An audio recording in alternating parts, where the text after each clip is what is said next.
I also included the analysis. Your agendas.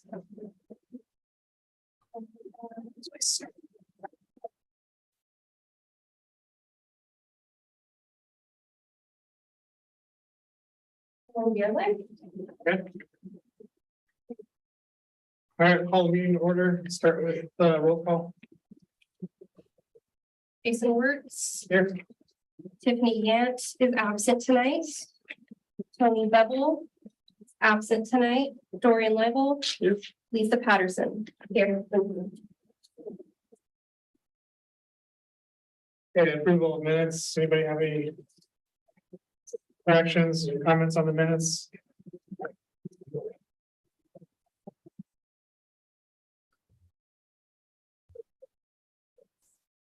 All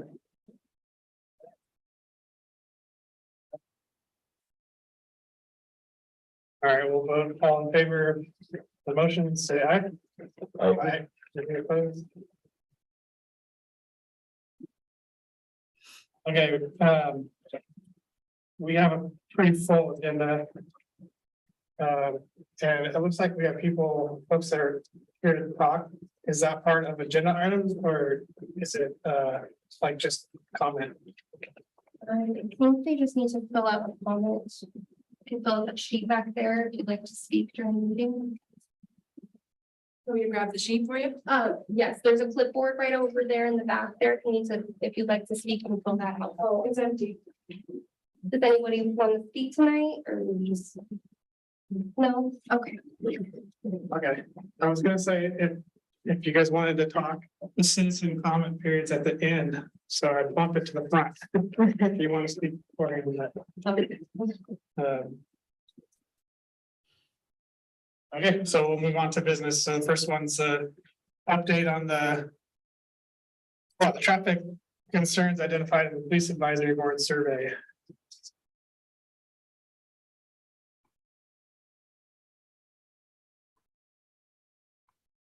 Is this something you guys just threw here for us to read and comment on? Do you have something you want to talk about or? We have, are you on the one in regards to the high school? No, the community survey. No, I don't have anything at this time. Okay. I read through it, it was interesting. I don't know if anybody else looked at it. I agree with the one about Willow Drive.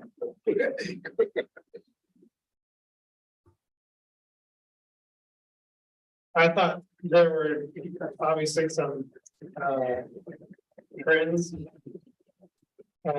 around speeding, school zones. And there were several that were echoing previous complaints we've had. Anybody have anything in particular they want to talk about that or? What, I guess, what do you guys, what's staff doing with that? And you just wanted to bring this to the traffic safety committee to see if you guys had any comments or anything, just let you know this is what was discussed during the survey regarding traffic issues. Yeah, my question is, what is the police department doing in regards to the feedback that they received? Anything in particular? I can tell you in general that whenever we receive complaints or we have information, we then try to attach resources to that. Obviously, there's more locations than there are resources to be able to put on them at any given time. So it becomes a a bit of a revolving door piece where we will attach ourselves to a specific issue, try to deal with that issue, try to suppress that somewhat, and then move on to other locations.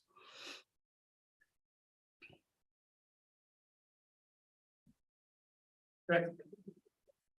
Any other comments, questions?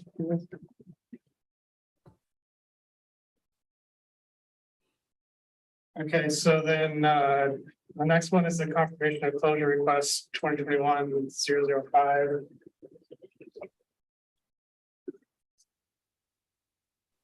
I tried to look back through the minutes, trying to remember what we said there, and I was having a hard time remembering, I guess, where we left that off. I was hoping maybe someone like would bring that up.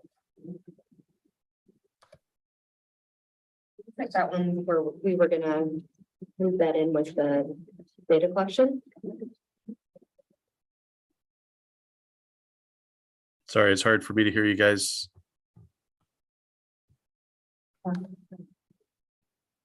Was this location gonna be added to the pedestrian study, counts? Or we were gonna do a more like extensive one. I thought this, it looks like this one might be added to that list.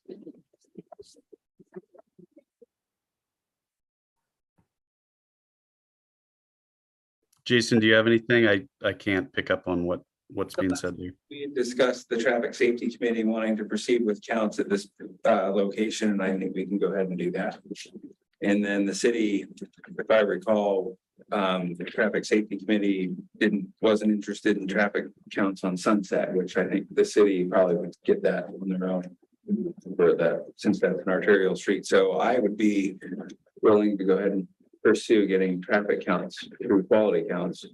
And I think that the traffic safety committee budget would be used for that. I'm not sure. That's my understanding. And then the city would do anything else. But that was the note I had, was to proceed with traffic pedestrian counts and traffic counts at that location, which is near Middleton Elementary School. So I can do that. I don't know if we'll have it done in the next 30 days, but within the next 60 days, we can get the data. The list of all the other locations we were going. No, I don't. I can go ahead and get that put together. I think that's going to be a critical element of the committee here, is showing things spatially and giving them IDs and ultimately ranking them so we can get them into the CIP plan if they're high cost items. But this is relatively inexpensive, and I think the marching orders were clear at the last meeting that you guys wanted the data there. And I know there's a critical curve on that street that I agree, it's a little bit hard to see that crosswalk at Crooked River Lane, I think is the name of the street. So I'd be willing to proceed with the quality counts order for that location. Okay, so then we won't close this one, because it sounds like there's more work to be done. Oh, you guys want the data, so I don't think I wouldn't close it yet until you get You guys agree? deliverable. We want to confirm though, all the locations, so that way you can give quality counts a full list of the intersections. If you'd like, I mean, we can, I don't know how much money we want to allocate to that. Okay, question, do we have our own separate budget for? That was a question that I had noted too, was the budget, and is there carryover on that? And I didn't get a response. And Well, is our budget specific to this subcommittee, or is it for the police advisory board? I'm not sure. That's something I need to. Dan, I should. In our protocols in our budget, it was 100,000 a year for the TSC, right? Yeah, And I know it sounds like some of it was used though. we last don't year. really control it. Yeah. It's for the community, but yeah, Yeah, it has been used in the past for things that we weren't involved with. It's more of a fund for, I think, traffic safety things. access to. It sounds like you had a map going with Bob.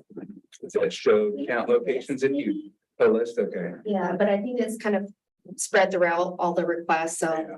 I don't think quality counts really differs on the order. It's more like a menu order. You get one location and they'll come out and do it. But I'd probably throw in a couple others for the city that we would like data from too as well. But trying to think how we would report back if we only meet every 30 days.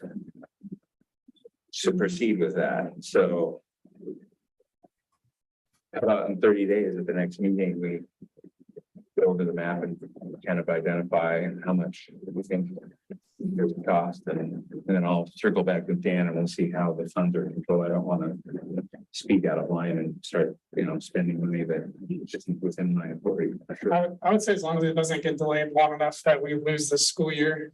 Because I think we want to get it done during while school's still in. I'll contact quality counts and queue up the order and see if we can just proceed with it. that would be my hope, is to have it going ready for the next meeting. Just circling back to the budget, is it something that we can get an accounting of, our $100,000 has been spent so far, and what's that? Yeah, I can't answer that, but I can get somebody from our, above me that knows how that works, because we had a question about whether the funds carry over that were unused, and I haven't gotten a response on that, and my experience is that my budgets typically don't carry over when I don't use them, so it might be $100,000, use it or lose it. Sort of a thing, but that's just what I'm assuming at the moment, so I still have that noted to follow up on. Calendar year, fiscal. Fiscal year, so it should- July, yeah.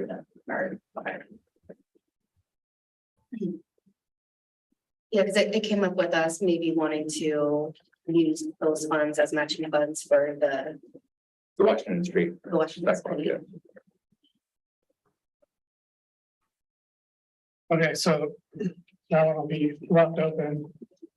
And we'll talk more next month. Okay, so on to new business, we got 23-001, an update on the parking lot overflow issue at the high school, as well as it looks like a new one that's related to that. Hey, everybody. Hopefully you guys can hear me in regards to that. Chatting from you from New York. Hopefully you guys are having better weather than I am up here.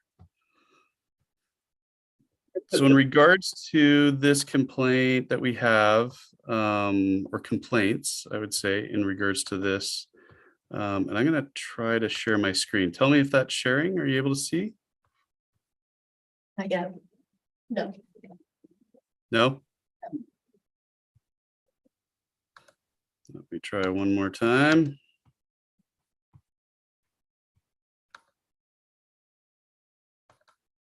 How about now? Yes. There you go. Sorry, is that a yes or a no? Yes. Okay, great.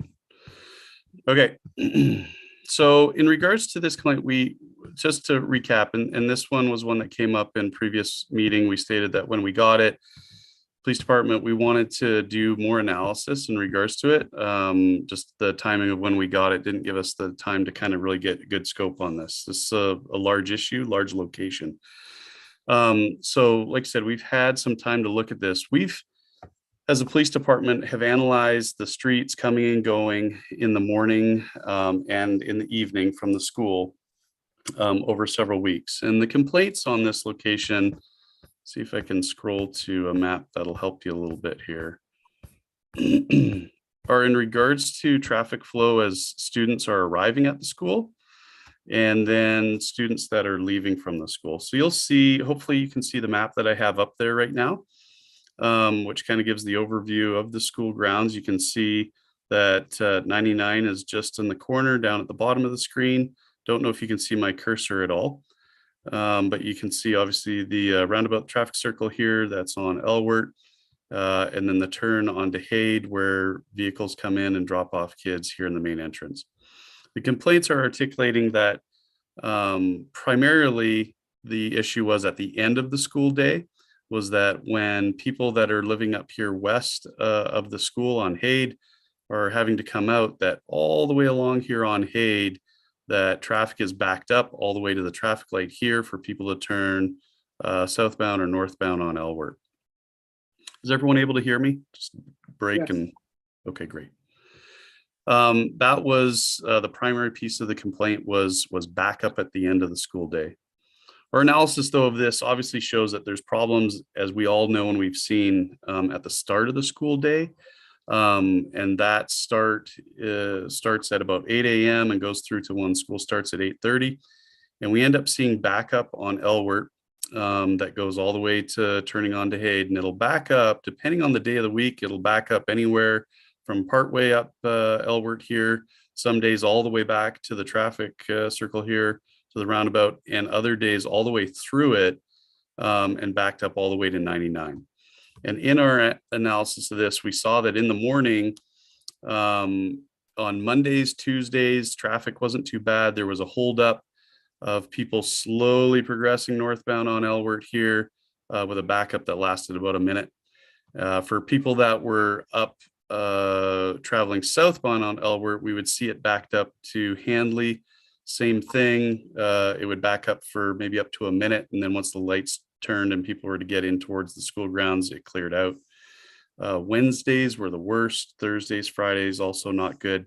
And peak worst times, like I said, Wednesday and then Thursdays and that we were seeing some backup times, like I said, all the way out to 99 that lasted like 11 minutes long. And from our analysis, we saw that primarily what we can see from a police department perspective of what we observed with having police cars set up at all different points around this is that it's obviously, from what you probably already know, it's because we're funneling all people off of Elwert onto Hade and either into the main front parking lot area to drop people off, or other kids are proceeding along Hade to the back of the school grounds here to the back road access here to where the public parking, or sorry, where the student parking is, primarily at the back of the school. But since we're pushing all the cars for any school part of their day there in the morning, we're trying to push everything onto Hade, which is causing the backups on Elwert. At the end of the day, like I stated, what we're seeing is that we end up having people that are coming to pick up students.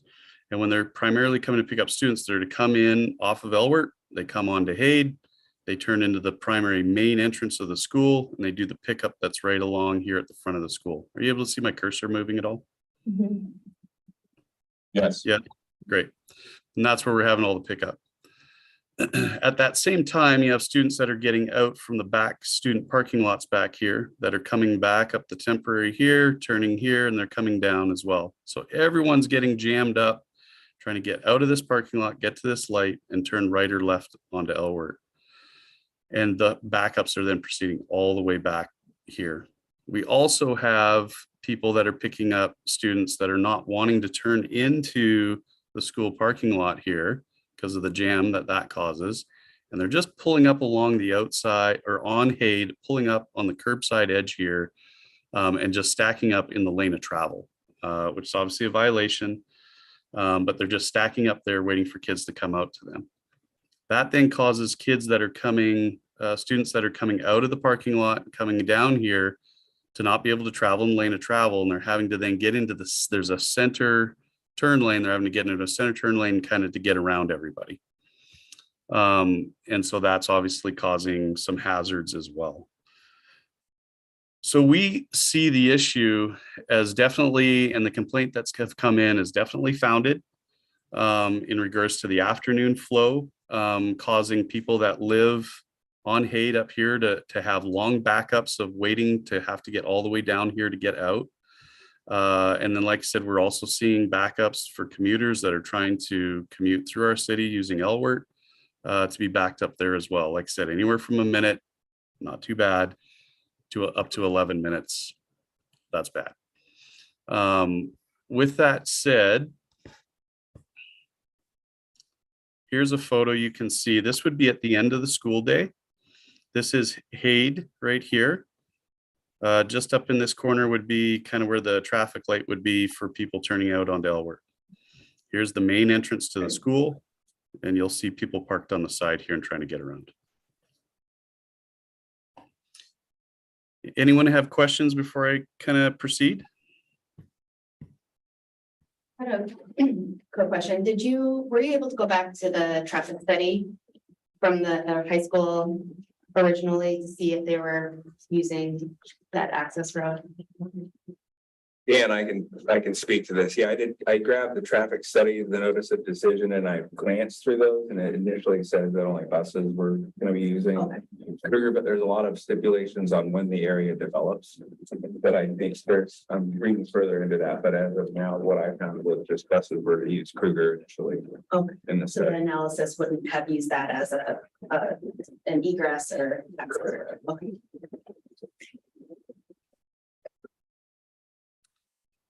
You'll see in this photo, this is would be in the morning between the 8 a.m. and 8:30 at the start. This is the roundabout traffic circle down here. The photos being taken out just close to 99. You'll see traffic is backed up all the way into the traffic circle, all the way up Elwert to be able to turn onto Haid. Or for some of those commuters to be able to actually not to even go through the school and just trying to travel northbound through our city and past. With that said, like I said, being that we find that it's founded in regards to the traffic issues, we as a police department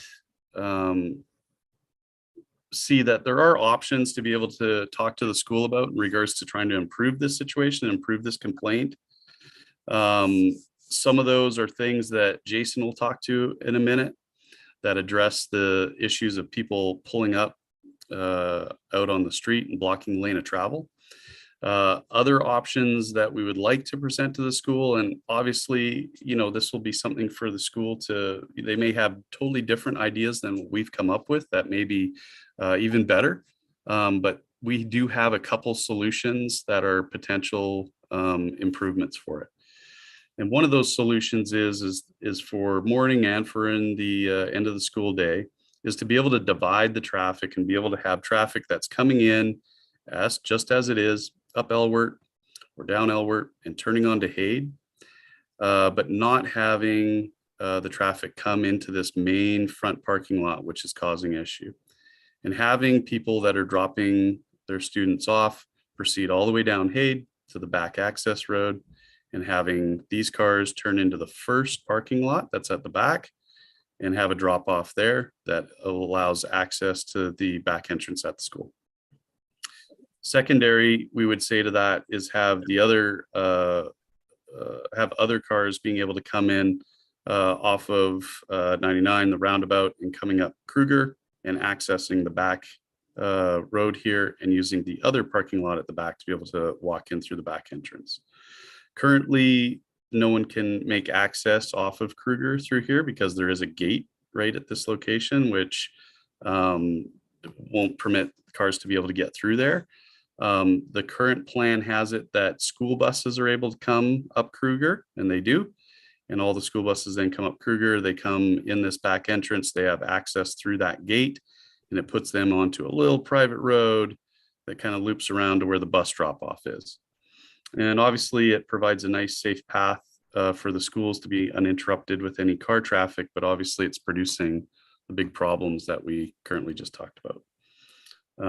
But we do see potential solutions of being able to have, like I said, flow that comes in both ways, pushing traffic all the way to the back here, which then prevents everything being stacked up out on Haid.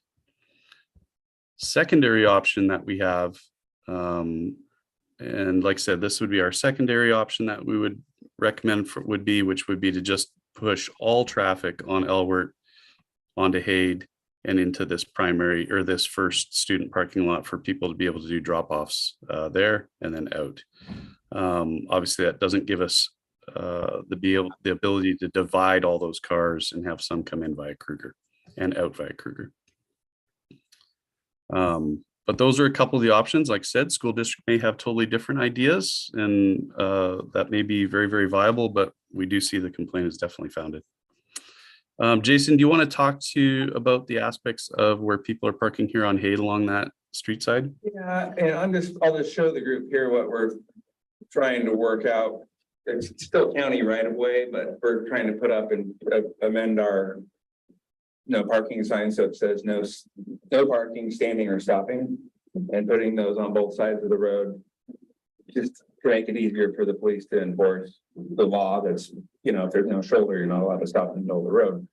And doing that on Haid Street, and depending on how traffic circulations change here, and I don't know if it went down Kruger, we may have to do something similar, but that's really putting these on both sides of Haid would help.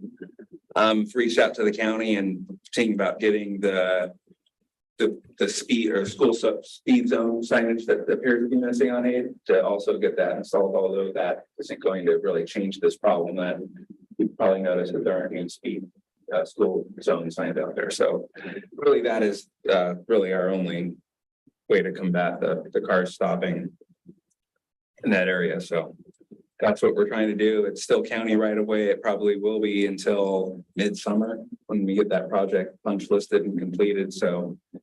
I'm gonna try to get that done through the county. I don't know if we'll need to give them funds to put the signs up, but. That's the plan as far as Hayes Road is concerned. And obviously, as we're stating, some of these things in regards to signage, Jason's department that has some abilities to kind of move forward with that. But the aspects in regards to traffic flow and some of the recommendations that I just talked about, those will be things that we would have to open up discussions with the school to see if they'd be amicable in regards to making those alterations. So, questions? Just thinking out loud, so if, making them go to the back, it relieves the congestion at that intersection. And then I'm just hoping, I just want to make sure that then the residents that are coming from the west, they wouldn't have issues. The only congestion would be at that far intersection. So we would just have to make sure that there'd be no like blocking or stopping of through traffic if that backed up. If back there, that it would allow the residents to be able to make it to Elbert without congestion at Elbert. As much congestion, I should say, because they would have the right of way, like there's that T intersection is probably just a stop in the north-south direction, or I guess, yeah, the northbound. It's a private driveway. So then the residents, I'm just making sure we like are addressing the issue that they originally had of being able to get out of there. Instead of relocating it, the same issue further west. Yeah, yeah. Yeah, and you make a great point. I think the hope is that if the school was, like I said, willing to look at solution number one, the one I have up there right now, which divides traffic, in essence, we're hopefully taking 100% of the traffic off Hayden, we're dividing it in half. From really rough math and optics of this, but so I think that's why we're kind of recommending this option number one is hopefully being the most successful solution from our perspective, to be able to help those residents that are living up Hayden there west of the school.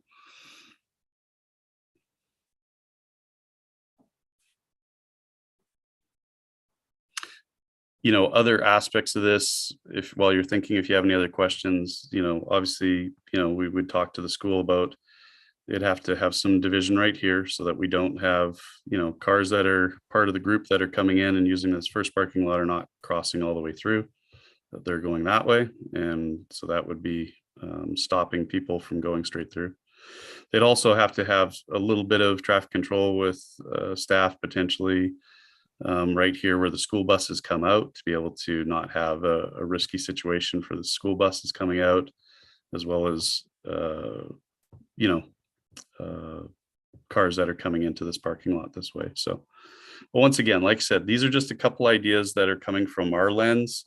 The school district may have a whole different set of struggles with these ideas that we haven't been able to consider what the optics are on that. So it would require a discussion to figure out what they're able to manage in regards to change.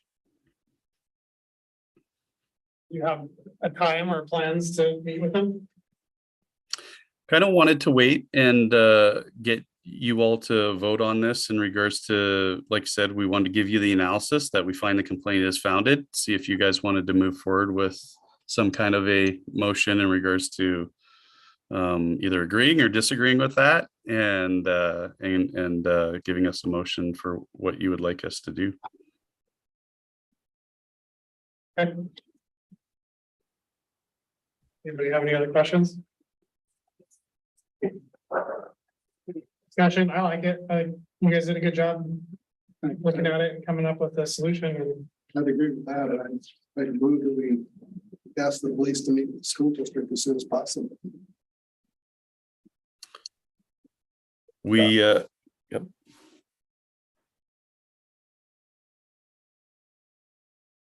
have something to add before we vote? No, yeah, we're totally willing to do that, able to do that. I want to just say to the committee, obviously, and like I said, obviously complaints founded from our perspective. There are needs to be changes, which would be very beneficial.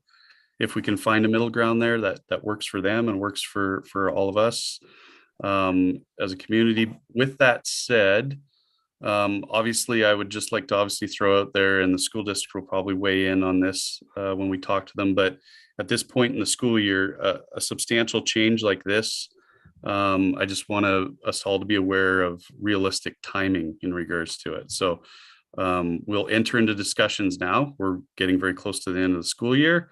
You know, and we'll see what decisions are in regards to what we can do and when the timing would be to actually try to implement any kind of a change that they or we come up with.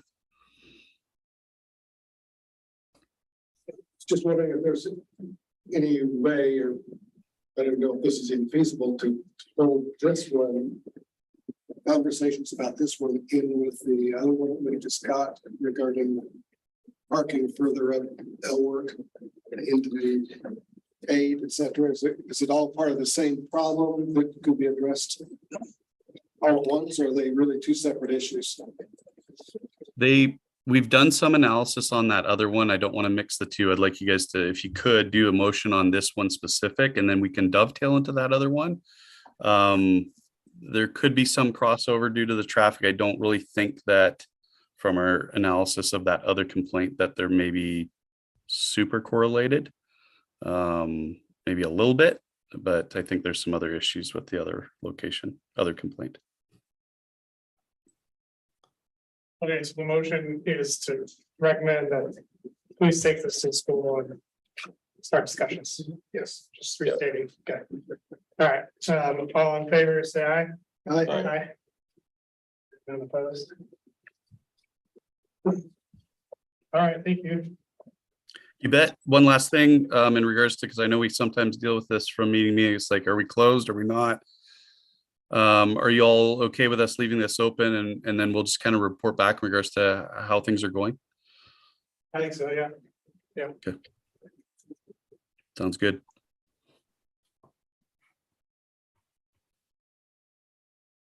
And then also just to clarify, so we got that new one, you just labeled it as 1.1. So it's just kind of all clumped together. Yes. Because it's connected, yes. Okay, so the next one is 23-002, request for flashing lights to be installed at Upper Roy and Kathy crosswalk in Murdoch. Well, it is a separate request, but it is related to the first one. We still need to talk about that one. 23-001.1. Sorry, everybody. I'm struggling a little bit to try to get this image off your screen. So my apologies. Tech is not my strong suit. I can stop sharing it. Outstanding. Thank you. There we go. There. Now I can see you all. Thank you. Sorry, are we on the Upper Roy? Which one are we on? The request from the Hague Road residents, 2023-001.1, the one that was connected, but it was a separate issue. Oh, okay, sorry, to the one that's over on Orchard Hill Lane / Fisk. No. Sorry, I'm trying to bounce between screens. Not 23-001.1 was very similar. That was regarding the residents on Hague Road who wanted to request a residential parking district. Yes, yeah, that's the Orchard Hill Lane, Fisk, all that across the street. That's different. It's different. There's two of them. There's.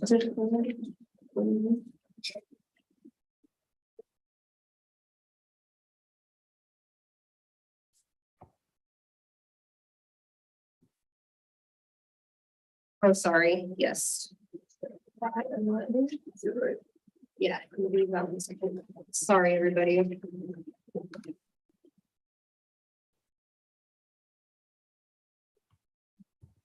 Yes, that was connected. My apologies. We can move on to 2023-002. Oh, I got those two confused. Okay. So 002 is the request for flashing lights to be installed at Upper Roy and Crafty Street, leading to Murdoch Park. yes, so on this one, everybody, this was a complaint that came in quite some time ago. I believe it was a couple of years ago. In this one, we basically have a location that had a crosswalk. It was twofold, the complaint. The complaint came in that basically said, hey, the crosswalk that goes across Upper Roy towards the park is not ADA compliant. And there was photos that were provided that showed that the crosswalk like dead end into a regular curb. It was a very obvious oops. And at that time, the city, this obviously pre Jason and I, but the city got that complaint. They rectified that, adjusted the crosswalk lines on the street to be able to go to an ADA compliant ramp for the sidewalk and make that all good. The piece that was missed on this was that there was another piece to the complaint, which was that it was asking for additional signage on Upper Roy Road for having flashing lights as you approach that crosswalk. And it just, at that time, it was missed. I think it was just thought that it was the fixing of the ADA and the crosswalk piece, and the light aspect really wasn't addressed. So complainant reached out to us here recently, asking about the status on it. And that's when it was dug back up. We saw that the one piece was dealt with and the other piece hadn't been. With that said, the police department has gone out there, analyzed that and looked at that. From what we see is that when you're on Upper Roy Road, you end up having between 180 feet to 200 feet of clear visibility in a vehicle if you're traveling down Upper Roy Road towards that crosswalk that's unobstructed to be able to see someone in the crosswalk and stop. There is signage that exists on the roadway for indicating that there is a crosswalk coming up, I believe. Jason, maybe you can clarify that for me. But otherwise, we did see good line of sight when you're traveling up Upper Roy Road or when you're traveling down. To the point that while yes, we as a police department would say that yes, additional flashing lights and things like that are always beneficial in a lot of regards, we didn't see this as a location that had struggles like we've kind of brought to your attention on some other locations for crosswalks in the past. Jason, anything additional? Yeah, we don't require the flashing beacons for developers on anything but arterials and collector streets. And I think it's typically we've deferred if it is a problem area to our city council to elect to install something at excess. And my personal thought is if we put flashing beacons on the local streets, it's going to make you feel safer than you really are. This location in particular has signs up. They may not be, all the way to the MUTCD level that is out published in 2016. Well, the city's also completing the ADA transition plan, so I don't know if this location is going to be identified in that plan or not. And I can follow up with projects that are in the ADA transition plan, but again, I don't think this is, from our perspective, a spot that I have the authority to put flashing beacons in or approve them. So I think from our perspective, I agree with the police department's analysis of this, but personally, I'm going to keep an eye on it for TSP update and the ADA transition plan, just for, curb ramps. If we did upgrade the curb ramps in that area, we'd likely move that crosswalk further to the, I think it's the east, which would improve the sight distance coming down the hill and probably push it up to more like the 250-foot distance, which is good for 30 miles per hour and people speeding down the hill. So I think you guys can close this request, and I have it noted as just a location to keep an eye on for our TSP update and things like that. Really good that there are two signs, as you're on Upper Roy heading toward Murdoch, two signs indicating that there's. I mean, comparatively to other locations in town, I wouldn't think that I've seen, there are much more critical locations that we get some crosswalks up, but I do see what the person's complaint is as far as if money wasn't an object, we could probably go put new curb ramps in and move it to the other side closer to Murdoch Road, increase the site distance by 50, 60 feet, but again, we could put together a list of 200 projects here right now, and I don't think that one would rank up near the top to program into, a sidewalk or a crosswalk improvement program. I think, so can we say then that like upon review, site distance isn't an issue, speed or volumes aren't an issue, and then and that the location will be reviewed along with other locations with a transition. That's a good summary. So no action that at this time. Would it be a little bit more simple and straightforward to say the city doesn't install flashing beacons on residential streets? I like that. I like the. You know, get into the traffic analysis part of it. I like the way that you had responded a couple of weeks ago. It was, that's our standard is we don't enhance typically crosswalks in residential areas.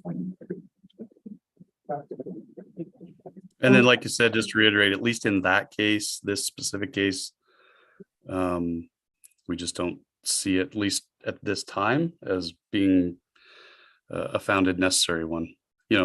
Obviously very different, right, than the desires and the complaints we have for analysis of, say, like Sunset and Woodhaven or those locations. So definitely apples to oranges in regards to the two And I don't locations. want to disregard the complaint too, though, because I see where it's coming from. So I don't know if we want to call these resolved and like still have them as a, kind of a faded dot on a map that you could always follow up on and say, hey, but what did happen here? I don't know. I just don't want to lose track of the complaints.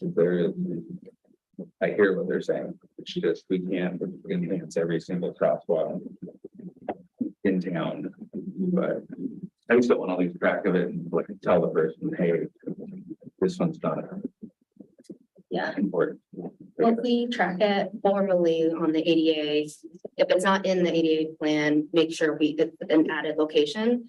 And that way the location is added for that, but then you can say that it's not, it meets standard and for. Yeah, that's my understanding. The ADA transition plan project, which I haven't been involved with, is supposed to look at all the existing sidewalks and identify the deficiencies. So this should show up in that. Yeah. So just to clarify question, this was like something that came to the city as an issue pre this group. You guys dealt with the crosswalk thing and then they asked about it, and that's when you asked them to fill out the form. That's why they have a form in here now that talks about these two issues. I'm just trying to understand. No, I don't remember ever seeing. it. no, I believe that it came in as a form and it was noticed as, I think at that time, as like, this is an obvious violation, like it was a crosswalk that went right into a curb that no one could get up, ADA compliant, and the city swiftly went about correcting it. And so I think the complaint was looked at as, founded, but never addressed with the committee because it was just an obvious fix. Right. But with that, it got missed in regards to that second piece, apparently. The crosswalk now, if you look at the photo, it's at an angle heading right toward the outhouse. Oh, to utilize that existing ramp. Yeah, the existing one, not there. Photo is not there. So I have a concern that an individual in the city brought forward an accessibility Americans with Disabilities Act complaint to the city about this crossing not being accessible.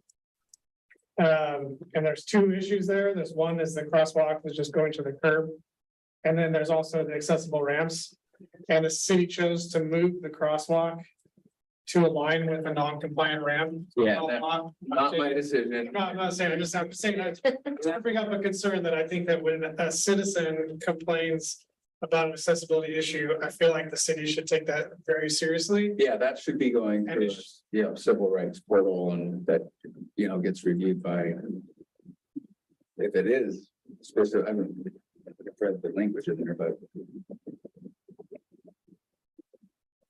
I think, yeah, let me follow up with the. I just wanted to mention, it. I've said this before because we've had an ADA issue come up in the past, and I personally feel like ADA issues are super important, but a little bit outside of the scope of what we're doing here. And so I don't feel like it's something we need to make a decision on, yes or no, fix an ADA ramp. It's like, that's just something the city needs to take care of. So But let me follow up with the Public Works Director on the ADA transition plan and see if this comment can be incorporated with that, and then we can just take it off of the books and write that would be the best approach. yeah, I mean, That project's dealing with ADA ramps, and exactly what you're saying. yeah, I guess what I'm saying is I would hope that if there's an ADA transition plan citywide, let's take care of ADA issues. But then when you have people who use facilities that are disabled and they point out situations where they're using facilities, like those should rise to the top, Yep. like right away. So anyways, I just want to get off my soapbox on that one. And I don't know if this covers it, but from what I heard on this one, once this originally came to light, it sounded like I thought the city jumped on it right away to get that rectified for where the crosswalk was laid out. But I don't know if that's what you're exactly saying. Yeah, the crosswalk moved, but it connects to non-compliant ramps. And so Gotcha. it's kind of like half fixing a problem, which can sometimes be worse. So anyways, we don't have to talk about it anymore, but it sounds like what we're saying is we're gonna close this one. Due to the city's general policy that they would install. Rapid flashing beacons at. But the transition plan is, I think, what we refer to, and I'll follow up whether I can take this complaint forward on, it might be incorporated with that project and memorialized with, complaints through there, but I agree with you, yeah, these sorts of ADA that we responded to and kept track of, that's why I was kind of saying we don't want to write this one off. Complete. Because those ramps, you're right, they're ADA ramps need to be certified and those are probably going to be identified to be replaced at some point in time down the road. Do I want to attempt a motion on that one? I think the next meeting, maybe we make a motion to remove it from the list and it's been deferred to the AD transition plan, and I just logged the comment to that. And all good. Yeah, I think that's like maybe two folds of like the addressing the lighting piece of part of it of. You don't do that. Yeah, and then the ADA piece that has been deferred to the ADA transition. Is that a motion? Yes, a motion that we do that. Second. Okay. Any discussion? All right, all in favor, say aye. Aye. Any opposed?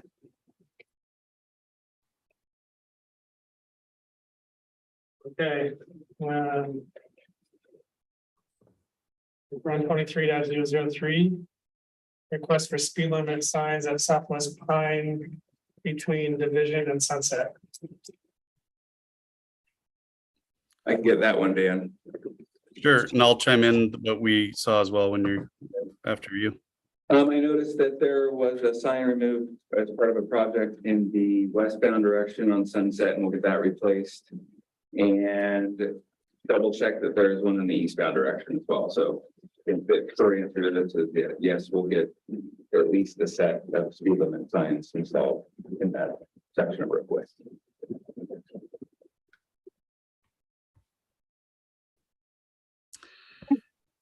Sorry, and I missed a bit of that.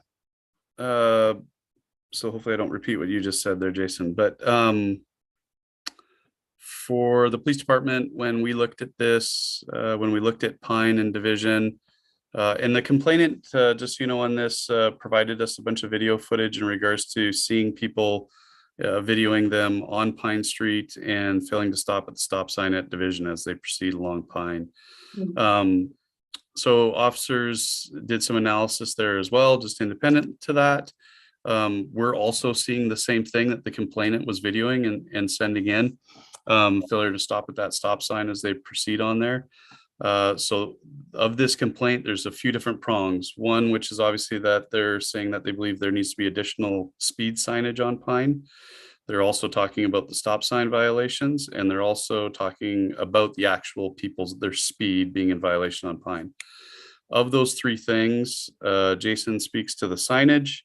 In regards to the stop sign, as I stated, definitely founded in regards to the complaint on that. We're in agreement with that, and we can address that issue with having that as one of our other locations, like I spoke to earlier, where time permitting and putting it in the list of locations to watch and observe and be able to apply enforcement to, we will, since it is definitely a founded complaint. In regards to speed on Pine, we did analysis on that a little bit as well. We didn't we did have speeders on Pine approaching Division, but we didn't see anything that was outside of the norm of what we would see anywhere in the city. So for us, it was a typical violation location for some speeders and many in compliance, but definitely the stop sign violation issue there is heavy.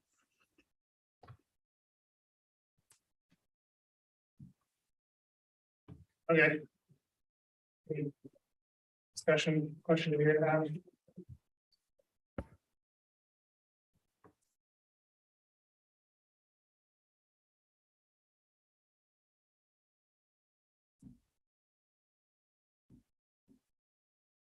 Everyone's real silent. That or my mic stopped working.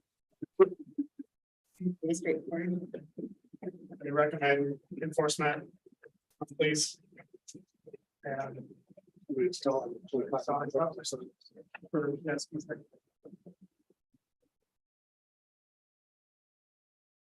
So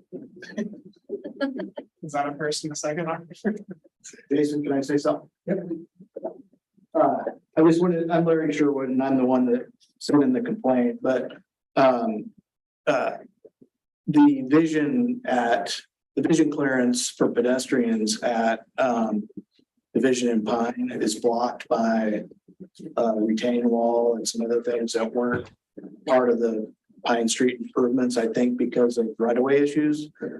But that I'm really afraid there's buses that drop off kids right there. And there's a lot of exercise classes or cross country or something that does a lot of running and stuff up in that location.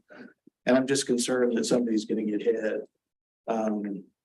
People going northbound, what I'm calling northbound towards the city, run that stop sign probably, I don't know, I'm home right now, just because I'm between projects.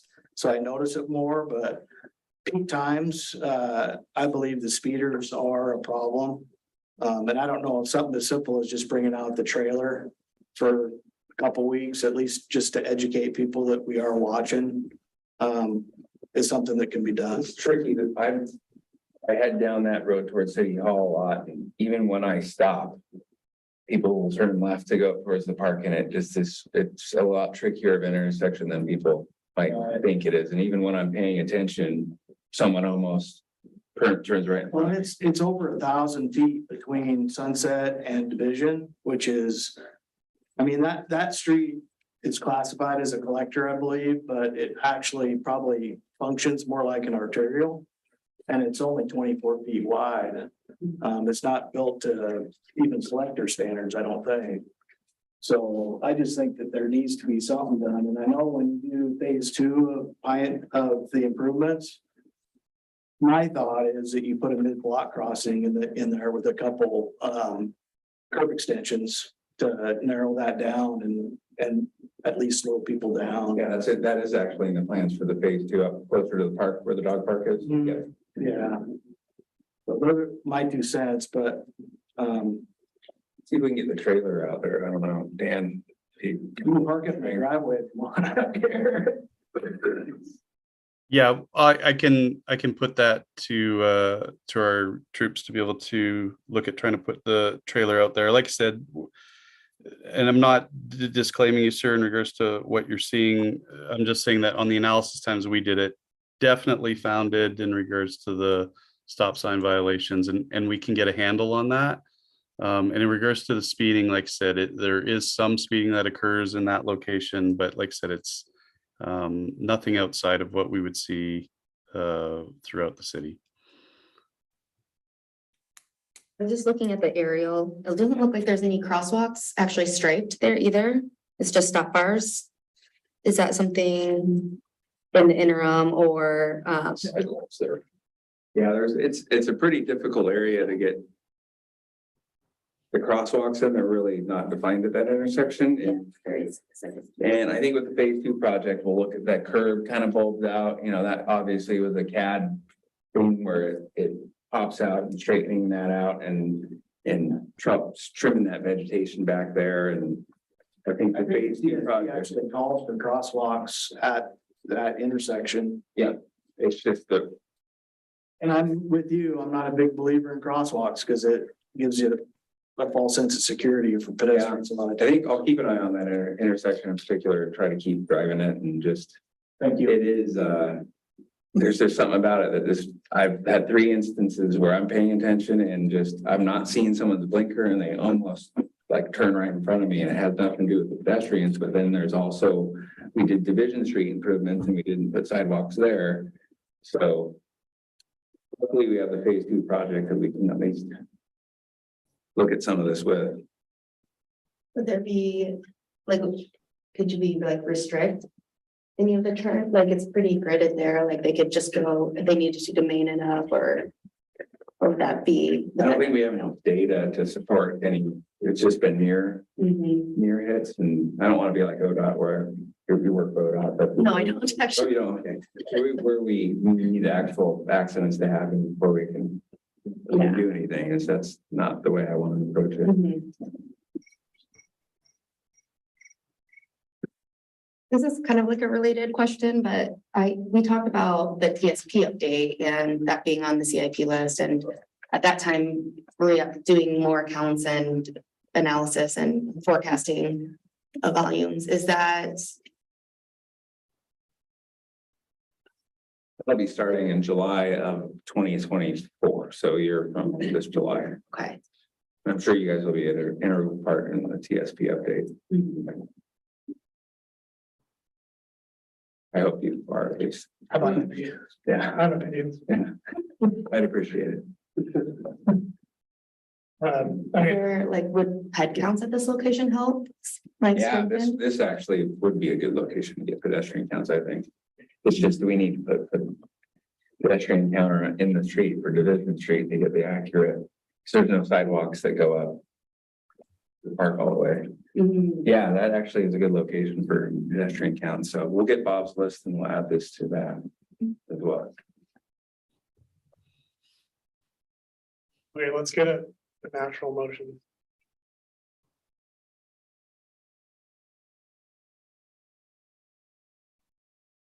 I motion to add the speed signs that are missing. Have the location added to the locations for the police to watch in rotations, and then move to get pedestrian counts at this location.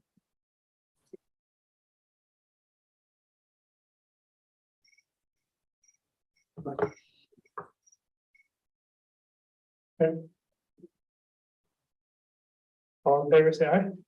Aye. Aye. Any opposed?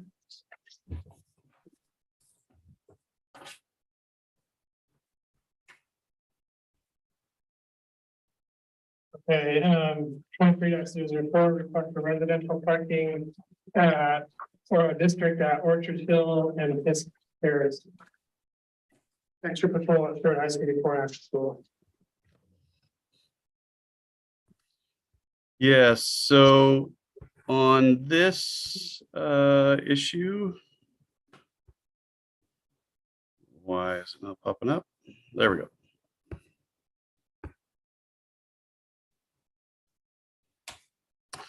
if you guys can see, can you guys see my mapping? Yes. Great. So obviously here is where high school is. We have Elward coming up northbound. Right here, we have Orchard Hill Lane. And then right here, we have Fisk. In this complaint, it talks about the aspects of a couple things. So one, it talks about students from the high school parking on Orchard Hill Lane. Orchard Hill Lane on the south side of the road is viable for parking. And on the north side of Orchard Hill Lane here, it's signed all the way along it as no parking. Same thing on Fisk here. The one side of it here, the west side, is viable for parking. And the east side of it on this side is all signed as no parking. And in this complaint, like it stated, it states that students are coming in here parking on the viable side to park on, but that they're parking in this residential street along here, which is one, impacting parking ability for those that live on Orchard Hill Lane and that live on Fisk. And it also dovetails into talking about how sometimes people are blocking driveways, etc. It also then in this complaint talks about the aspect that at the end of the school day, that there are people that are coming into this neighborhood and they're either pulling up on the viable side to park on to pick up their kids, their students that are walking from the high school across over to this side and getting picked up. And then it also talks about that some people actually are parking along the no parking side and doing pickup of their kids, of the students at that location as well. Same thing on Fisk. Anything I'm missing there, Sabrina, in that complaint? Did I summarize that? Nope, I think you're good. Great. On this, we've done analysis of this, a couple things that we found. One, and this goes back to what we were talking about, 45 minutes ago with the high school. Part of, and this is just an opinion of officers that have reviewed this and looked at this, is that part of this is that we feel that those people that are coming to the school to pick up students are not wanting to turn on Elward onto Haight and try to make this turn into the primary entrance of the school because of exactly what we were talking about earlier in regards to the traffic jam that occurs. And it's a big struggle to get off of Haight and get back onto Elward to be leaving. So that's what's partially causing, I believe, some people to turn out into Orchard Hill Lane onto Fisk to be able to tell their students, just come across the street. Easier for me to grab you there and I can get out onto Elward quicker. That's just the opinions of those of us that have been analyzing this location. So we do feel that part of this issue that's been brought to us will be potentially rectified, part of it, by changing that whole pattern that we had at the high school in regards to the flow of traffic in and out of the school at the start and the end of the day. The other piece of this, which was, like I said earlier, which is that students are parking along this side of the road of Orchard Hill Lane and or on Fisk where they're allowed to park. Of our analysis that we did on this, and we did about a week and a half of daily review of this, it was interesting. We didn't see actually any violations of anyone coming onto that street to park until the last couple days of us analyzing this. And on the last couple of days, we did then actually see on one day we had 2 cars that came and parked, and you could tell that it was they parked, student got out of the car, and then proceeded to walk on over to the high school. And then we ended up on another day, we had 1 car parked on Fisk that the student got out and then walked over. In speaking with one student, like I said, there's 1 student. So let's put perspective to this though. When I say this, we did confront 1 student and asked why they were parking over here. And to be clear, they have the legal right to park there. Anyone does. And they stated they were like, well, it costs money for me to be able to park at the high school. There's plenty of parking at the high school for the students. we've analyzed that as well, and we see that the student parking is nowhere near full on any day. But they stated that they have to pay a fee to be able to park over there. Subsequently, they park over on these residential side streets for free. The other piece of the complaint, which was at the end of the school day in regards to people coming and picking students up and parking on the no parking side, we did see that on some days. Those violations here, just in this small stretch right here, last for just short periods of time, but they do happen, and it does occur. Questions?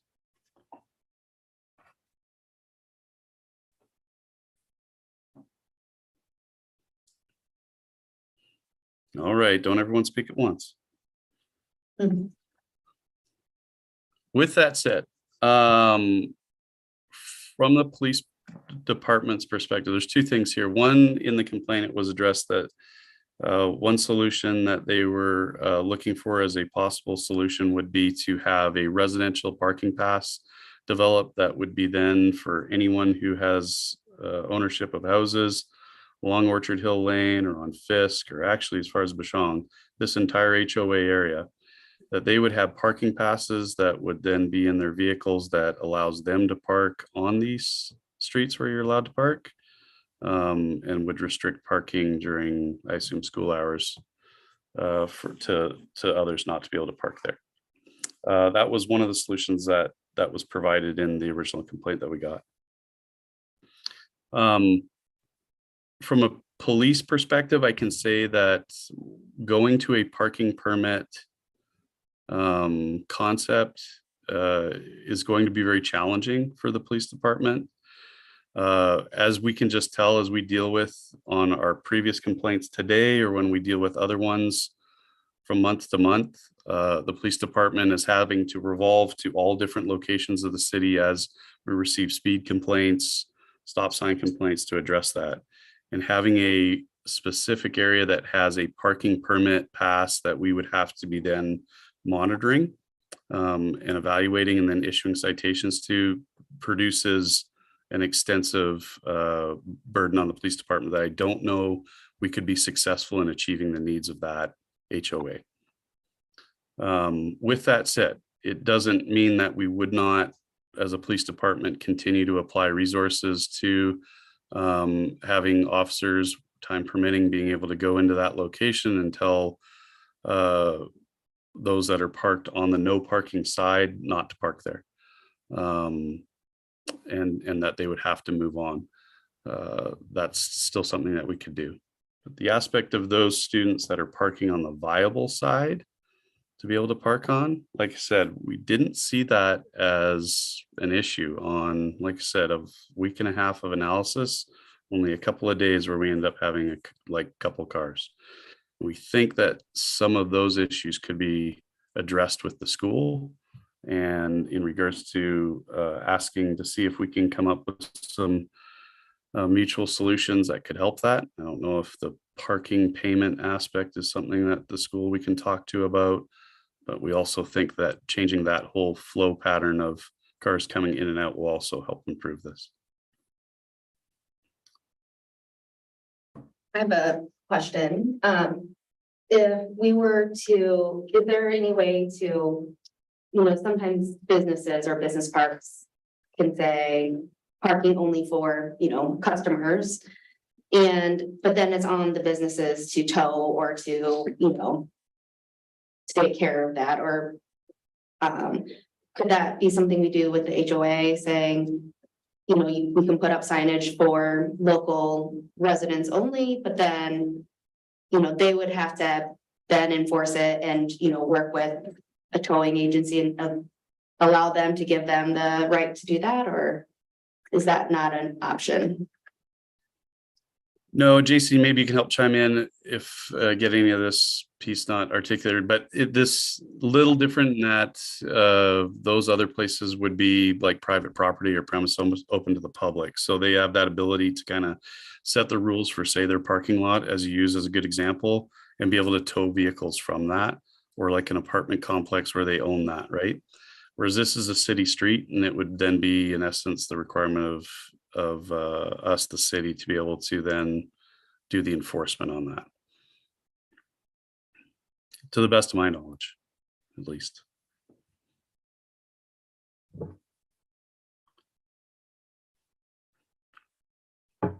So if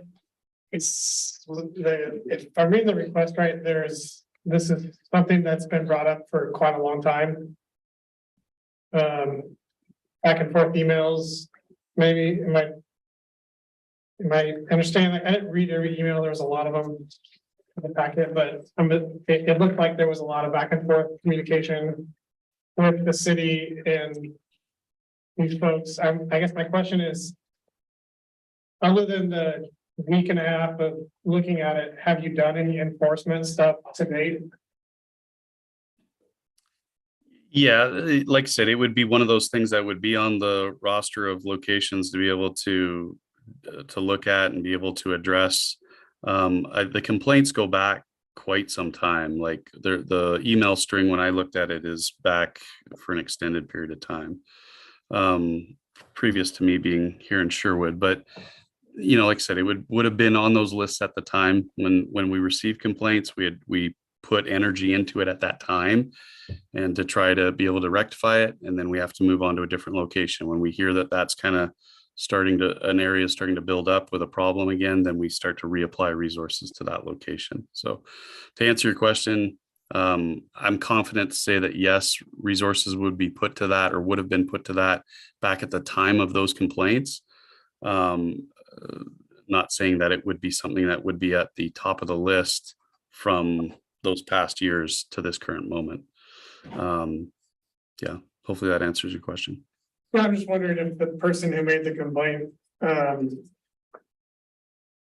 feels that the issue is still an issue regardless of your enforcement or not.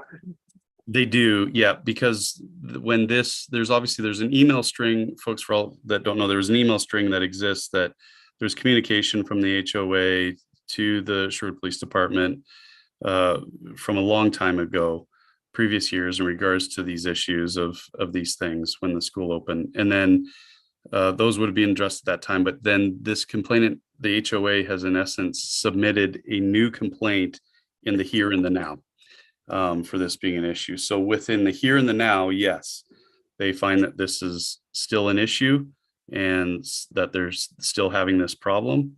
And like I said, of our analysis at this time so far, we're seeing it is founded in some regards and not founded in others. So in regards to the aspects of people parking on the no parking side at the end of the school day for picking students up, I would say yes, founded. In regards to the aspect of vehicles parking on the residential street and causing an impact to residents for being able to park on that street, I don't know if we're seeing that yet with our analysis. We're seeing other contractors, other people that are pulling up and actually parking on that residential street for people to work at their houses or visiting those houses. And like I said, we're only seeing the few cars that actually parked on the residential street. But I do think that we can address that and probably improve that with discussions with the school in regards to the paid parking aspect they have. And then, like I said, I do think that a new flow pattern for in and out of the high school also improves the need for people to park on that street or streets throughout the school day. Okay, I got another question. Are there other neighborhood parking districts in Sherwood? The city did go through this at the former high school site, and I know that the complaints piled up higher and higher, and they finally went through and established a parking district like this that they mirrored off of the city of Tigard and Tigard High School. But I don't know how it evolved. I think it was just the complaints started, growing over time, because that former high school site was, right in the middle of all the neighborhoods. So dozens and dozens of complaints were coming in about the students parking in the neighborhood, and then something was done. There's probably staff reports and things we could look through about how it evolved, but I don't think we're near that, even close to that level of what triggered the city to establish parking zones for the old high school site. Is And that's that, accurate. The complaints from talking to the officers, the now middle school, the old high school, the complaints of the neighboring street there, where there was a permit setup issue that does have an extensive or had an extensive problem in regards to parking over there. And we're not seeing that at this location. did that solve their problem? Did that reduce the number of complaints you get? Do you still have to do a lot of enforcement there? Is it a burden? I guess trying to understand how. I think it worked then at the time it worked, but now I don't even know if that parking district is there for the middle school. I assume it still is. But I kind of haven't paid attention to it since, so I'd say it worked, the permits. We did it. You know, Just extra administration. that was the big issue, was the enforcement, and the police support for that was, I think, the biggest issue. And I'm sorry, I don't have info for you on that in the current here and now. I know of that issue being an issue back when it was the high school at the old location. I don't have data in regards to if that's now a non-existent problem or not at this point, sorry.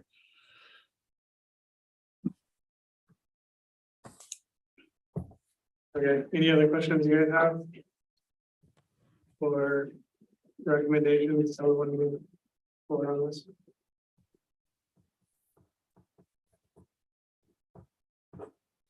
I guess the additional thing I guess I would say to you all would be that well, before you establish what your motion is going to be, is I feel like we can, while yes, part of this is founded, part of it we don't see as founded to the degree that we would be establishing or would be able to want to establish a parking permit issue or pass concept there. We do feel like we can probably have some improvements with just continued enforcement at that location, and then hopefully with further discussions with the high school.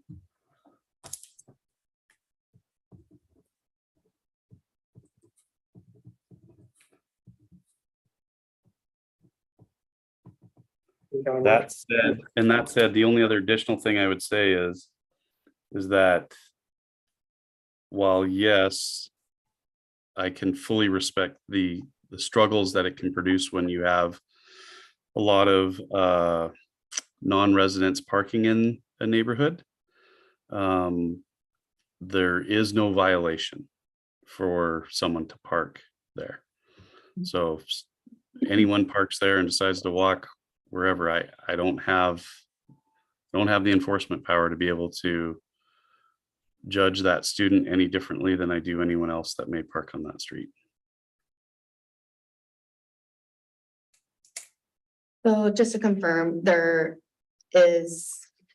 currently is no parking program, residential parking program that Sherwood is doing anywhere else. So if we were There to, is. No, there is at the old middle school, around the old middle school location. so I guess if we signed it, it would just make it enforceable. It wouldn't really add any additional, because the program already exists, or if we were to make this a residential, or I'm just trying to understand what the cost is or to do that. Signs. So it'd be like signs, and then you may get requests to come enforce. Yeah, and Jason, you could probably add to this from your realm. I can say from our realm, you can establish that program. The struggle is being able to have the resources for us to enforce upon it. I don't know if we would have the resources to enforce upon it. And on top of that, with the very few, like I said, 2 cars on one day, 1 on another day, in regards to the list of different locations that the officers are going to go to throughout the city to be able to try to do enforcement for speed and everything else, that would not be at the top of the list, if I'm being quite frank. So you could have an enforcement program there, but it's not going to be at the top of the list of locations where we need to be to try to make a strong impact for safety. And then on top of that, there's other ramifications to that. So you have a lot of administrative aspects, which Jason can talk about, but the aspects of then each resident on those in that HOA location throughout those streets would then have to have potentially a certain number of parking permits. that they would have, and they'd have to have those in their vehicles. We then have the potential of, there's always that human error, right? Of when you have a parking permit issue and you have viable people living on those streets, or people that are visiting them, that are coming to their residence, contractors, et cetera. And if they don't have that parking permit in their pass, we do have a program there. We do have an officer that's there doing enforcement action. We could be issuing citations to people that don't need to have them issued to. So I don't know if we would cause more frustration in that location as opposed to improvement. It is a concern for me. And I don't have a whole lot of experience with the previous program that was set up, or if the school district enforcement, if they had, authority to go issue tickets out in the middle school area.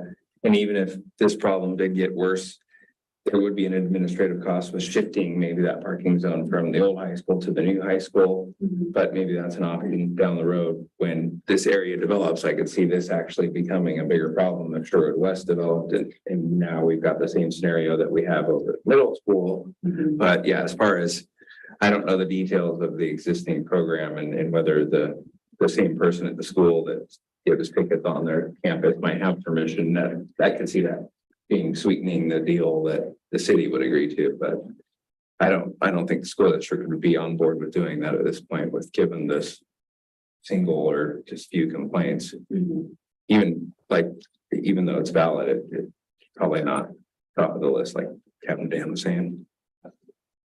And just to clarify too, on that point too, from your original question, from what I've heard, like I said, sorry, prior to when I came to Sherwood, but from what I hear, the issues over at the now middle school, the old high school and the surrounding streets there, that there was plenty of work for the police department to be over there enforcing, and I think in essence justified that plan that they put into effect over there. There was plenty of work to be there, and it did rise high up into the list of time that we would have to put into a location to try to get improvement on. Like I said, I just don't see it over at this current location. I think that one even involved fire access too on some of the streets in Woodhaven, that there were so many people parking in there that fire apparatus couldn't get through. And I think that was kind of the icing on the cake for that program. Yeah.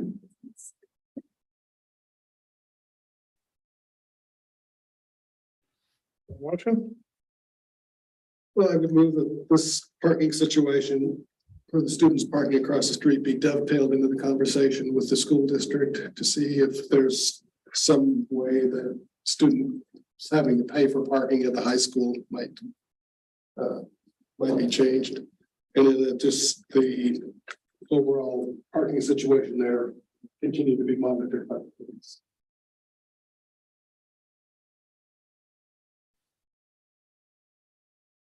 Second. Second. Any discussions? I like the thing you added there in the beginning too, but we have very little probably sway in that decision making, but I think it'd be good if when they have those conversations with school, if that could be part of it. Well, they may not even, the school district may not even be aware that they're, Causing an issue. yeah, exactly. Yeah. I did notice that the complaint speaks. It doesn't even mention parents, it just says. Or it doesn't even mention students, it just mentions parents right there. Whereas, The parents are or I hate to say parents, because now whoever it is that's picking up students, that's at the end of the school day. And they're parking in that no parking spot. thanks. Any other discussion on the motion? All right, all in favor of the motion, say aye. Aye. No opposed?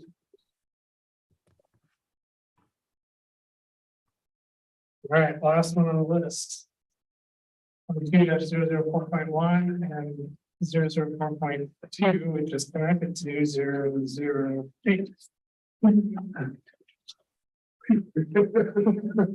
I'm not gonna read the rest of it. All right, I can just give you an update on this. I think this is an issue that can be resolved with the next, hopefully with the county project that's coming up with 12th and Sherwood Road, we can do something with the striping. I don't know if Sabrina, if you got the pictures that I had emailed earlier, and if we could go through each of those and I can hopefully we can have a motion of maybe supporting a certain design option versus just doing a simple restriping options there at the Walmart.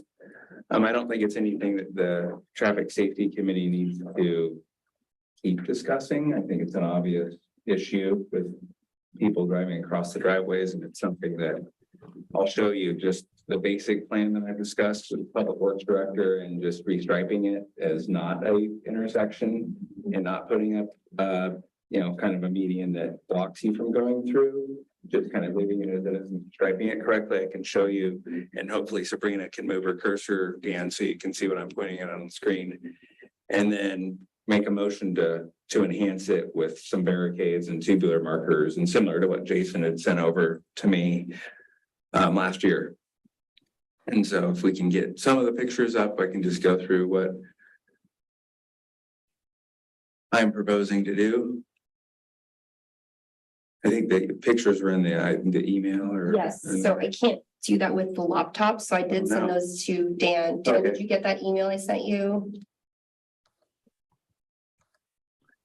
Pictures of, I found intersection over at Clackamas that had a really simple and efficient, cost-effective treatment that was similar to what Jason had sent me, but it didn't have the concrete. So I wanted to show you guys that treatment. And maybe get a motion to support that sort of an application versus, I know, traffic signals and things like that are kind of out of the question. I didn't, no. Last email I have from you is that, oh, hang on one sec. Got it.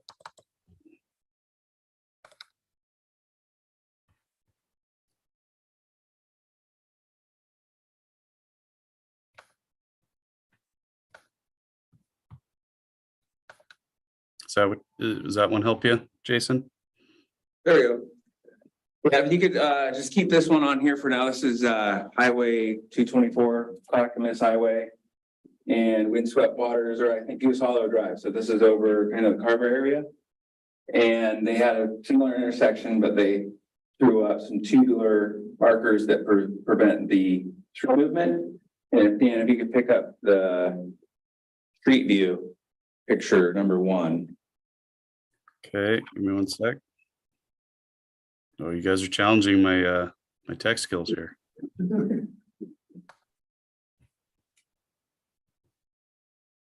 Working it.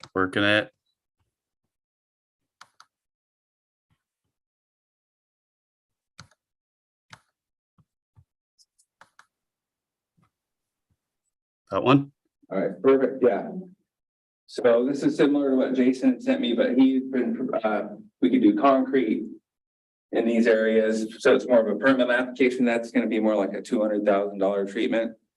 These are all prefabricated and can just be drilled into the asphalt. So this is what I'm gonna be recommending for the next upcoming pavement maintenance project. And I don't know when this is identified on Langer Farms Parkway. It could be 4 years from now.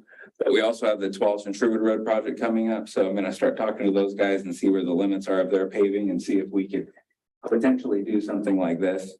And it'd be great if you guys could do a motion that you support the last, you don't have to show screen view number 3, but show the Walmart Target street view. I'll show you the other alternate treatment is to really do nothing and just stripe it like a private driveway. And so I'm just trying to get support for doing a little bit more than just the bare minimum. As it is right now, that stop bar there, I don't know if you're familiar with the Walmart Target driveways, but there's a stop bar and there's the stop here on line that just makes it completely confusing. So if we don't do the extra treatment and we just do the bare minimum, we're just gonna restripe this, with the striping going through the intersection, get rid of these. I mean, but really we've not had a lot of success with this sign because people think it's a stop sign. So cars are stopping here, just get rid of it and make it more like, where the Papa Murphy's is right there. It doesn't have the stop bar. It's just stripe like that. So that's what we've been discussing doing with the next pavement maintenance project is getting rid of this sign, getting rid of the stop bar and just striping it like a private drive. You'd still be able to make the through movements, But I think that would help a little bit. And I'm gonna be promoting just putting in the tubular markers and adding that. And would be great if you guys can make a motion to support, you know, enhancing it with tubular markers similar to the Clackamas Highway project. So with the tubular markers, would you still be able to go straight across? No. That's what it blocks. It blocks the through movement. It makes it, that's the only change. You can make left ends. It's exactly like Jason's exhibit, but his, I prefer to do a concrete, you know, more of a permanent island. But given the cost of that, if this were to be you know, if we had more money, we'd make this full concrete island that's permanent. And, you know, that's gonna be a couple $100,000 probably to get designed, integrated and dug in. This stuff is all prefabricated, drilled in, and we've already approved that on our qualified products list to put up stuff like this. And, you know, that's $60,000 to install that, so. Yes, Joy. Take a left out. Oh, can you take a left out here? Cause I see a left in, but if you're on Walmart, Starbucks. Left, can you- Yeah, left in only, right? right in, right out. Just left right in, out left in. only. Yeah, Okay, so if you want to go to Target, you'll have to go out the other, around the roundabout and then back down through there. So there's always ways to get out. It's just gonna be driver behavior.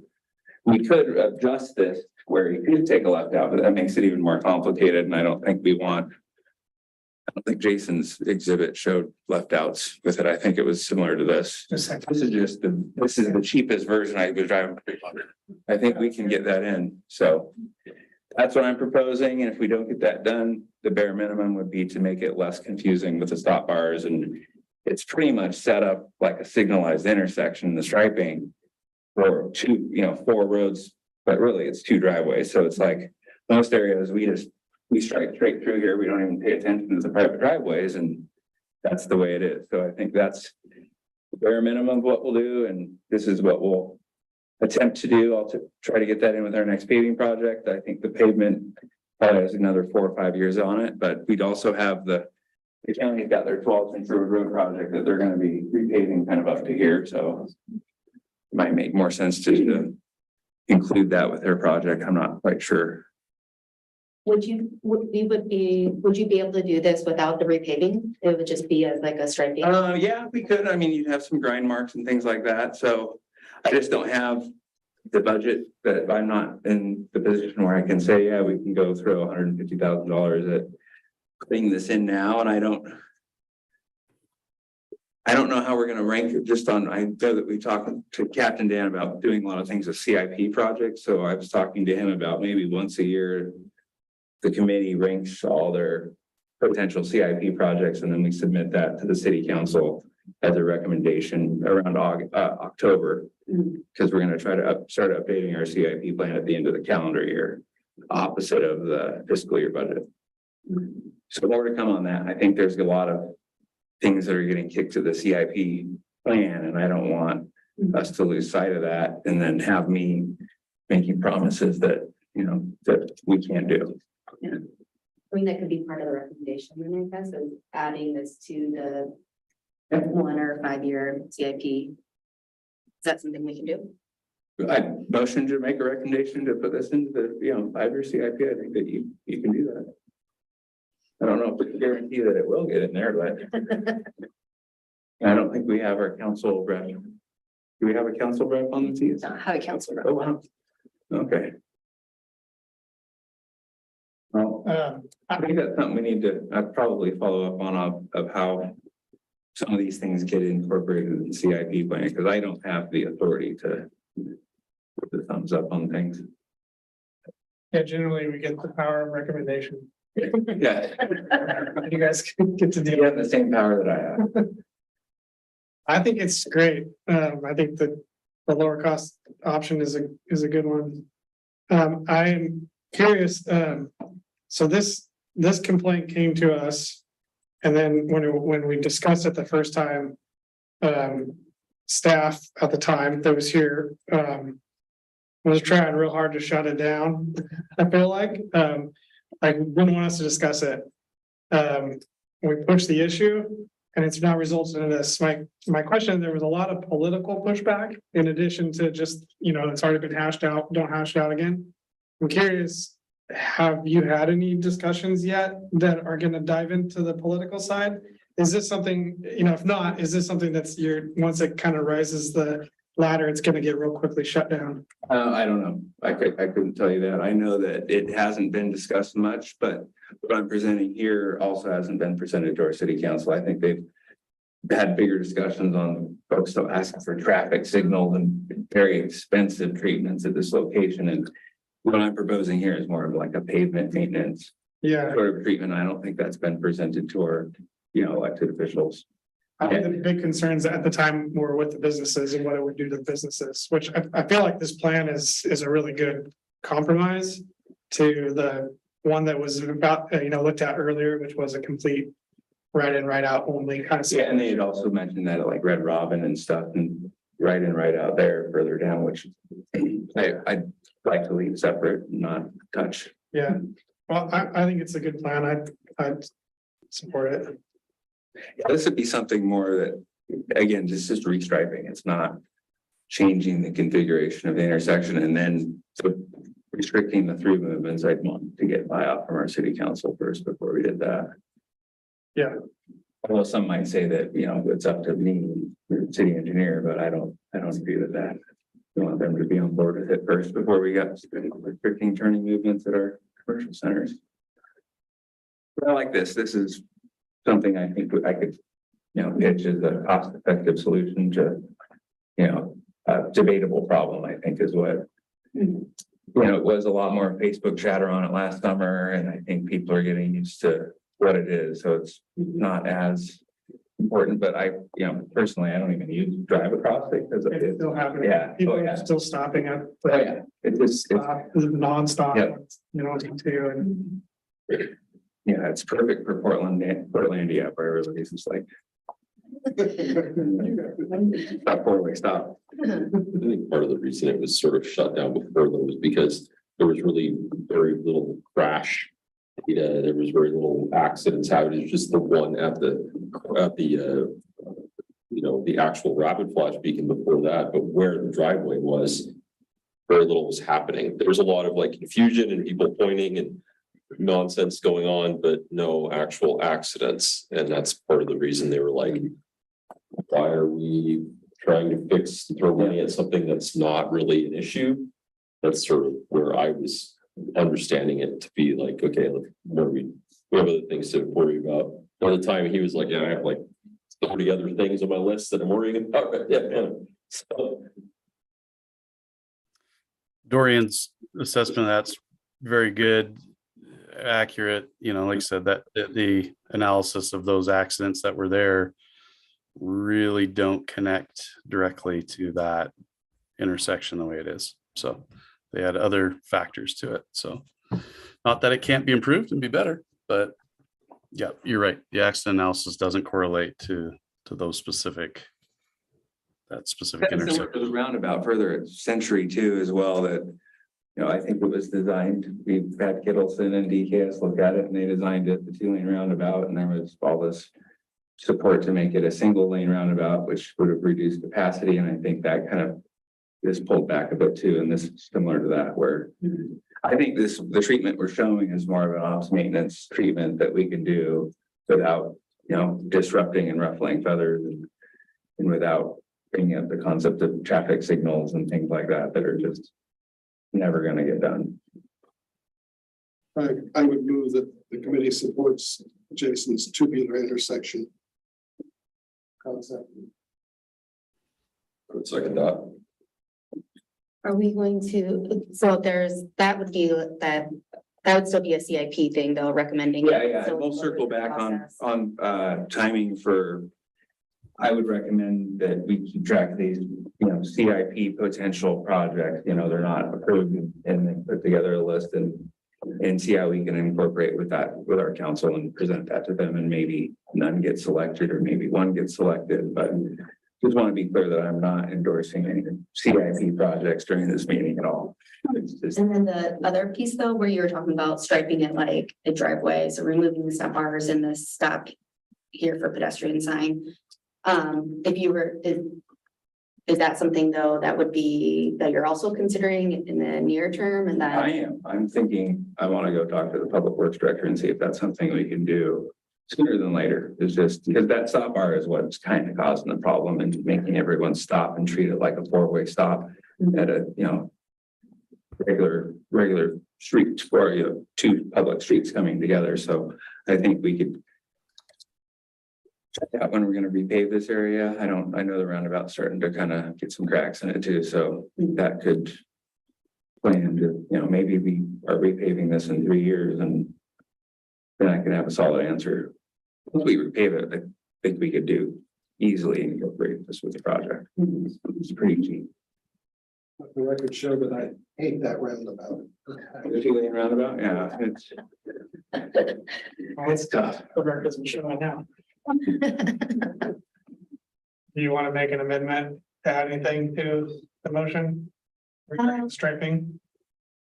Well, I guess, yeah, could we add also to the motion, adding the restriping, Removing the stop bar. the restriping of the intersection, yeah. I mean, that's kind of the approach we're taking, is a phased approach. If we do nothing, just restripe it the way it was supposed to be striped and remove the stop bar. And then perhaps we can get some tubular markers installed as well. Because you do the striping, the long line striping maintenance is annual. Typically, yeah, we used to use the Washington County for that, but we have a specialized pavement marking comes in, usually does that once a year. So that could be, I'll check, it's something I can check in on and see if there's possibility of just, grind out the stop bar and just stripe it the way we want it. So that'd be pretty easy. I mean, there's no requirement for the stop bar. Get rid of that, stripe it through and then see what it's like. I think we might see some improvement just doing that. Because having the 2 lines going through would deter me from wanting to drive through. I would just think, oh, okay, this isn't allowed. The yellow. You're saying Yeah. there would be no break in the yellow? Right. Okay. Which is how it should have been striped. If any private, like going down Spalding Shore Road, you don't see the lines stopping for private driveways anywhere. So that would be, we just put it back the way that it should have been done. And we were being cautious. DKS recommended a stop bar and the sign there in their traffic study, and it made sense at the time, but we put these things in and sometimes they just don't work how you wanted them to. So it's on my radar screen, I think, is to get something done at some point in time. Okay, so we got a second for your addition. I hear what you're wanting, that, yes. Okay, so we got a A second. 2-page Yeah, approach. the striping and then the tubulars with the paving. Okay. Are those clear to you? Clear? You good? Yes, was that seconded by? Mike, Okay, thank you. okay, any other discussion for? Okay, all in favor, say aye. Aye.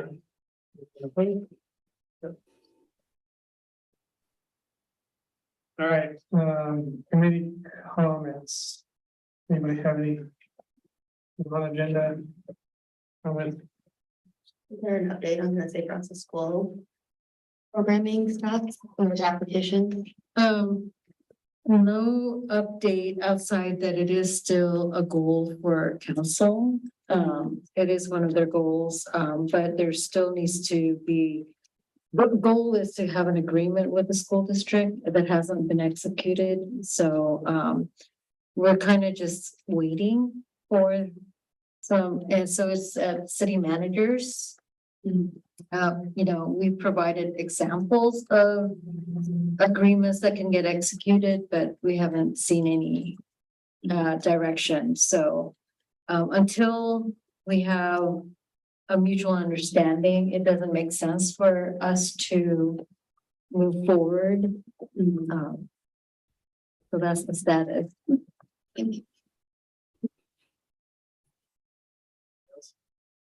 I have one thing, I was gonna see if when we do the complaint forms. If we could have the date on. If they fill them out or send them in. We put it in the table, like the table of our tracking. And Well, I guess there is one of them has a date, now I see it. Maybe some of them didn't have a date, but maybe that part of that was like redacted or something.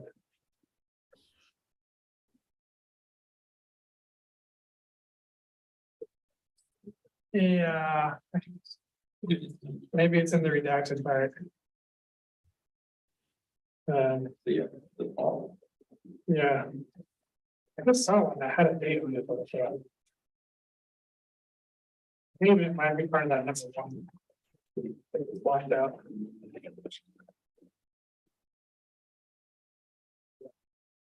Oh, yeah.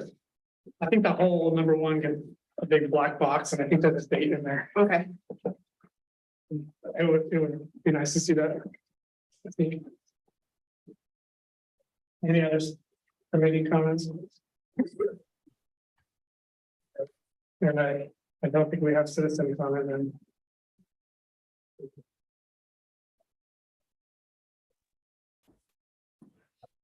Okay. And my list, unless I look on the page, oh, adjourn is next, okay. All right, well, I think we're calling a meeting. Thank you. Thank you. See you, everybody. Yeah. Thanks. It's 11 PM over here. Nice. Good night all. Good night all.